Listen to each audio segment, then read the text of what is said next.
What's going on, everybody? Matt in the hat. John North Ford Lincoln Nissan here in Emporia, Kansas. Welcome to Car Confessions. This is episode number 39. I come to you each and every week on Mondays at 12 o'clock. I come to you fresh off the weekend and give some type of vehicle sales tip, tactic, or topic, as well as alternate with some interviews from small business owners and entrepreneurs. The reason I come to you on Mondays, fresh off the weekend, so I give you that information for that entire week. So if you're in the business or in the market for a vehicle, some of these tips and topics will help prepare you for what's to come. This week, we're talking about vehicle maintenance. And this kind of came up. This was not a planned podcast topic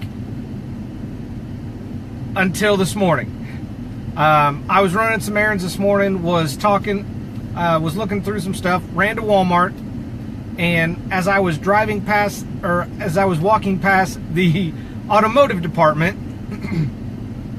I heard a gentleman behind the counter recommending certain items for a lady's vehicle that was there, and they'd already changed the oil, which was severely past due, and was recommending some other items. And she looked at him stone cold sober, just 100% serious.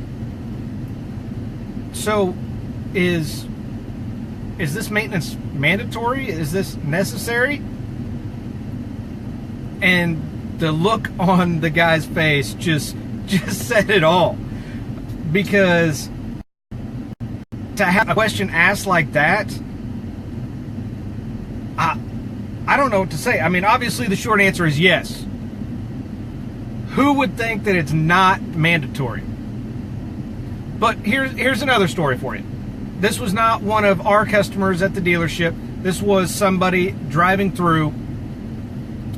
She was coming from Oklahoma through Kansas back home to Missouri, driving a one-ton truck. And she had to limp the truck to the dealership because it was making funny noises and it was just losing power. Well, come to find out when they started it, the engine hadn't seized up, but it had thrown a rod. What they found when they put the truck on the lift, pulled the oil pan, at the bottom of the oil pan was almost 2 inches of sludge. They asked her, when's the last time that you changed the oil in the truck? And it had 86,000 miles on it. I don't remember what year it was. And she looked at him confused. She said, never. Why would I have to do that?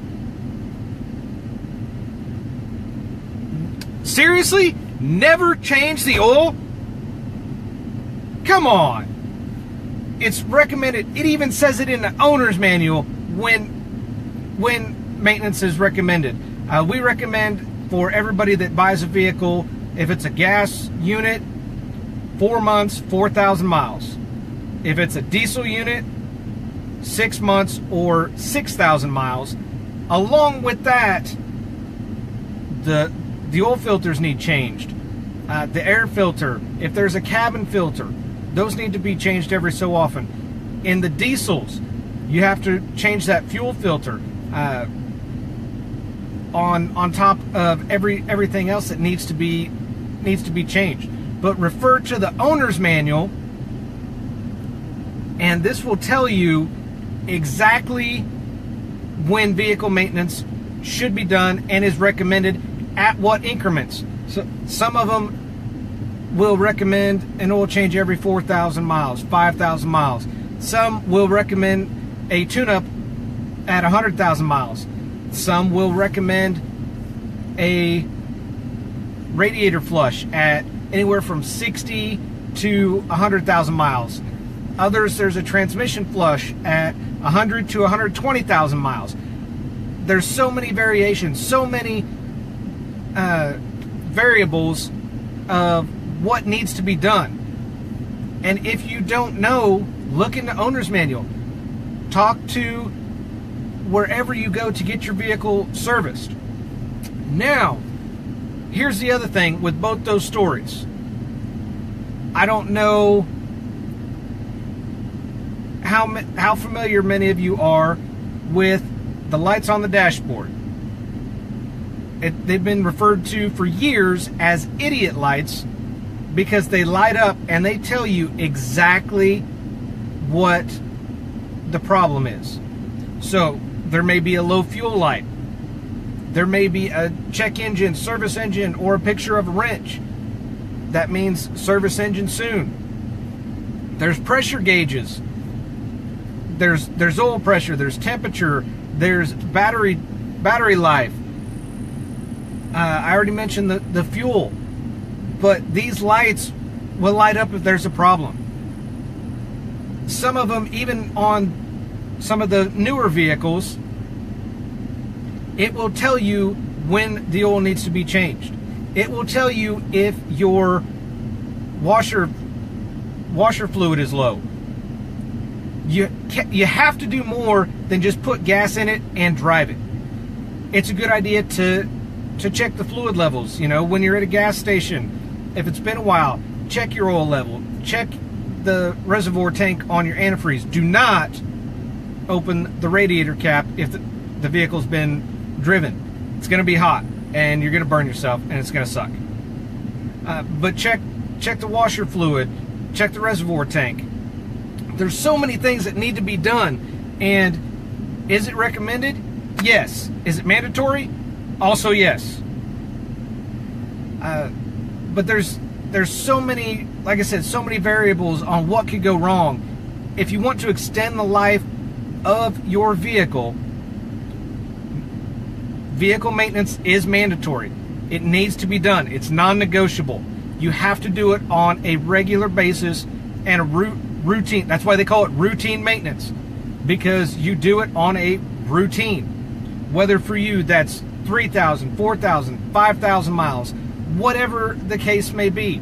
If you're driving a lot of highway miles, you may get away with 5,000 or 6,000 miles instead of in-town driving that's going to be closer to 3 or 4.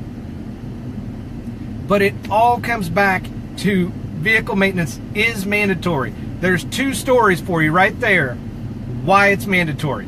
You have to do it. If you want to continue to drive that vehicle, have some resale value in that vehicle, and pay less out of pocket for problems down the road, routine maintenance.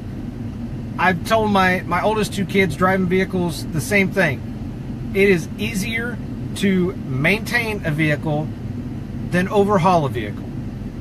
So it's easy to do the little maintenance that comes up along the way, oil changes, air in your tires, top off the washer fluid, top off the radiator overflow tank, or the radiator itself.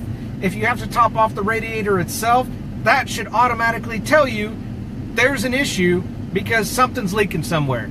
If you check the oil's low. You're either burning oil or losing it, leaking from somewhere. That should tell you something.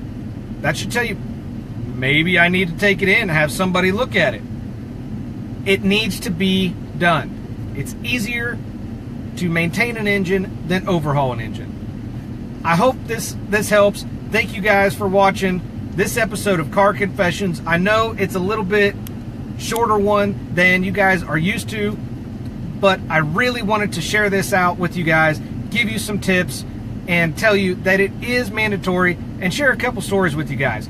So, depending on what platform that you're watching this on, if you're watching this on Facebook, please like and share this out. If you're watching on YouTube, there is a thumbs up down here as well as a bell. Subscribe to the channel. Why subscribe? So I can continue to bring information like this to you, to be able to customize my channel once I get so many subscribers. Why is that important? Because That way, it's easier for you to find me on YouTube. And if you're watching this on iTunes, please leave me a review. Love to hear some feedback from you, whether it's a 5-star review, 1-star review. Tell me what you like. Tell me what you don't like. Love to hear back from you guys. You guys have a great rest of your week. Carry on.